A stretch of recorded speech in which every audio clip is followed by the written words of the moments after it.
Hello students, welcome once again.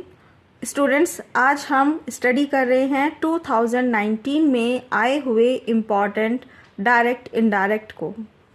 Board exam 2019 में ये sentences आ चुके हैं।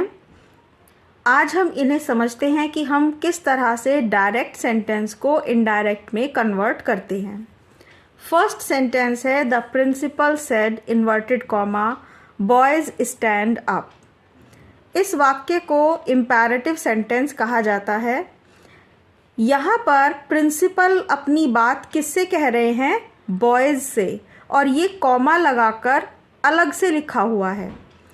ऐसे वाक्य में जिसमें प्रिंसिपल जिससे बात कर रहे हैं वो व्यक्ति इन्वर्टेड कॉमा में लिखा है और कॉमा लगने के कारण वो बाकी सेंटेंस से अलग है, तो हम इस वर्ड को इन्वर्टेड कॉमा के बाहर ले आते हैं और इसे लिखेंगे the principal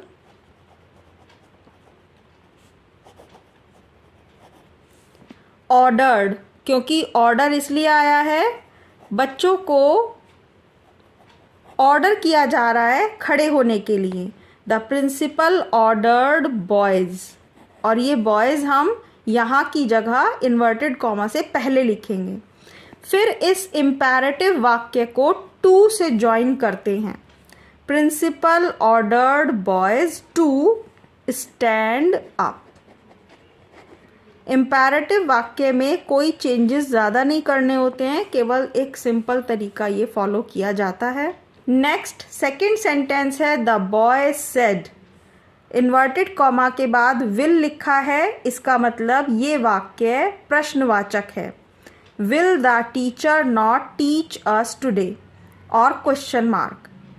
question mark interrogative sentence होने के कारण अब हम इस सेंटेंस में इन्वर्टेड कॉमा को हटाकर इफ़ का प्रयोग करेंगे, क्योंकि ये सेंटेंस हेल्पिंग वर्ब से शुरू होता है।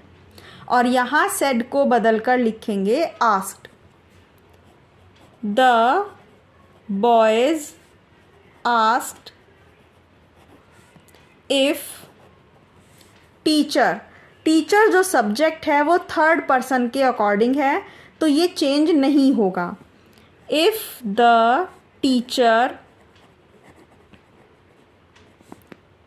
विल को पास्ट टेंस में चेंज करके लिखेंगे would not teach us. First person है और इसे फर्स्ट पर्सन को बॉयज़ सब्जेक्ट के अकॉर्डिंग चेंज करेंगे, तो ये बन जाएगा दैम। अस की जगह लिखेंगे अब them. Teach them that day. Students, आप याद रखिएगा कि अगर डायरेक्ट सेंटेंस में टुडे शब्द लिखा है तो हम इनडायरेक्ट वाले वाक्य में चेंज करके इसे दैट डे लिखते हैं। टुडे को दैट डे। अब ये सेंटेंस सिंपल सेंटेंस के अकॉर्डिंग लिखा गया है। सब्जेक्ट, हेल्पिंग वर्ब, वर्ब और फुल स्टॉप आ जाएगा। Third sentence my father said to me don't waste your time in ideal gossip. ये सेंटेंस भी इम्पेरेटिव सेंटेंस है जिसमें नेगेटिव सेंस दी गई है। नेगेटिव सेंस होने पर, नकारात्मक होने पर हम सेड टू को बदलकर फॉरबेड भी लिख सकते हैं और नॉट का प्रयोग भी कर सकते हैं। कैसे करना है इसे देखते हैं। सबसे पहले आप यहाँ से स्टार्टिंग करिए माय फादर। अगर हम ऑर्डर लिखते हैं या सजेस्टेड लिखते हैं तो हम नॉट का प्रयोग करेंगे, और अगर डायरेक्टली हम फॉरबेड यूज़ कर रहे हैं तो हमें नॉट का प्रयोग करने की ज़रूरत नहीं है। सबसे पहले हम फॉरबेड से शुरू करते हैं। My father forbade me. Forbade का हिंदी मीनिंग है मना किया। मेरे पिता ने मना किया मुझे टू वेस्ट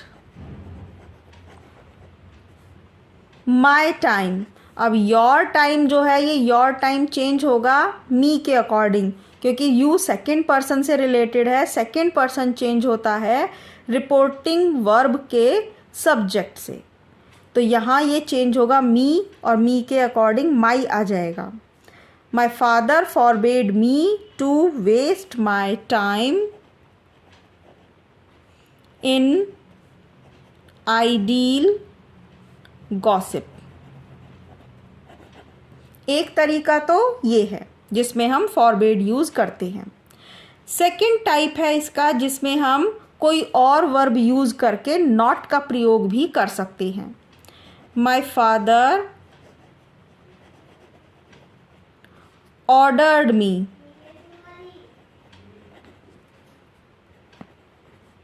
नॉट टू। अब अगर हम ऑर्डर या सजेस्टेड शब्द लिखते हैं तो हम यहाँ नॉट का प्रयोग करने के बाद टू लिखेंगे। My father ordered me not to waste my time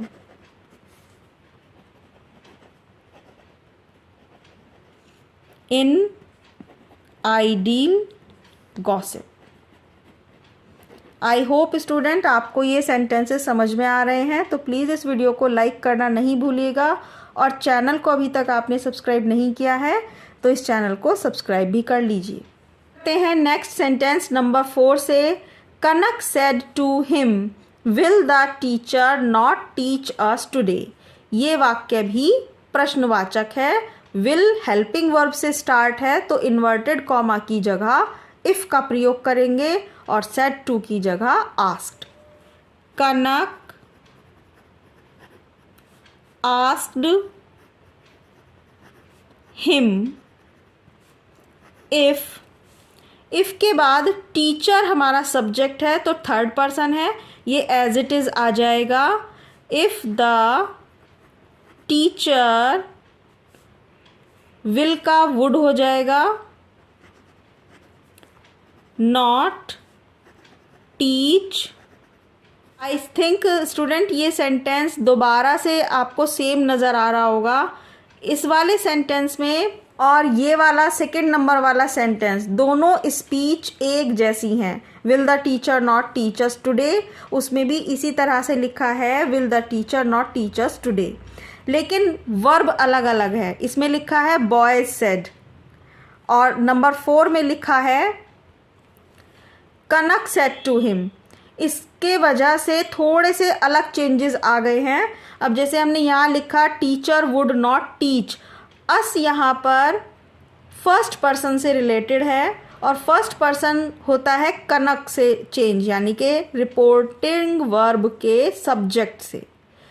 us present करता है बहुत सारे लोगों को और यहाँ कनक अकेले है, थर्ड पर्सन का व्यक्ति है, तो बहुत सारे लोग थर्ड पर्सन में प्रेजेंट किए जाते हैं दैम से। Them, teacher would not teach them that day. हमने सेंटेंस नंबर 2 में भी दैम का ही प्रयोग किया है। थर्ड पर्सन में बहुत सारे लोगों को प्रेजेंट करता है दैम, इसलिए यहाँ अस को चेंज करके आएगा दैम। नेक्स्ट है number 5। The teacher said to the students is this the method to solve this sum. ये भी प्रश्नवाचक है और हेल्पिंग वर्ब से ही शुरू है। पहले इसे चेंज करके लिखते हैं रिपोर्टिंग वर्ब को। The teacher asked the students, the teacher asked the students if. This को चेंज कर देंगे दैट।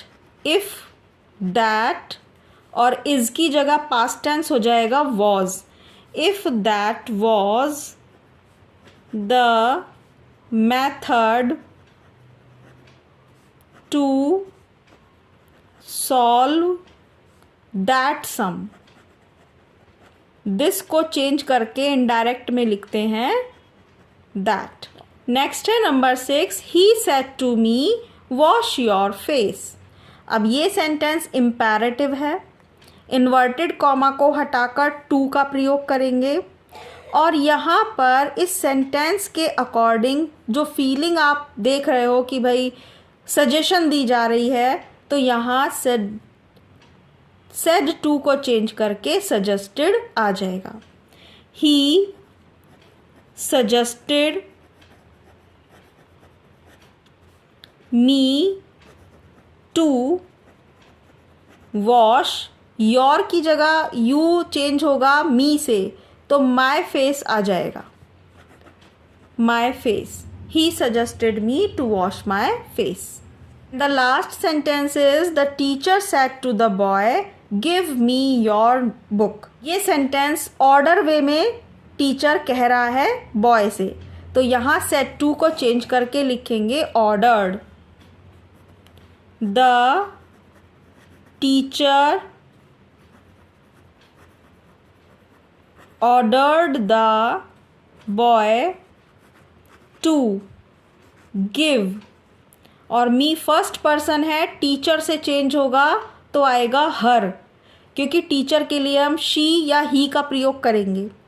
अगर आप ही का प्रयोग करना चाहते हैं तो हिम आएगा, और अगर आप लेडी मान रहे हैं, कोई महिला है, तो आप शी यूज़ करते हुए इसे हर लिखेंगे, क्योंकि सब्जेक्ट के रूप में नहीं आएगा, ये शी नहीं लिखा जाएगा, इसे लिखेंगे her. Give her. Student, I hope आपको ये इनडायरेक्ट सेंटेंस समझ में आए होंगे, तो प्लीज़ वीडियो को लाइक करना और चैनल को सब्सक्राइब करना नहीं भूलिएगा। मिलते हैं नेक्स्ट वीडियो में एक्टिव पैसिव के साथ। Thank you very much.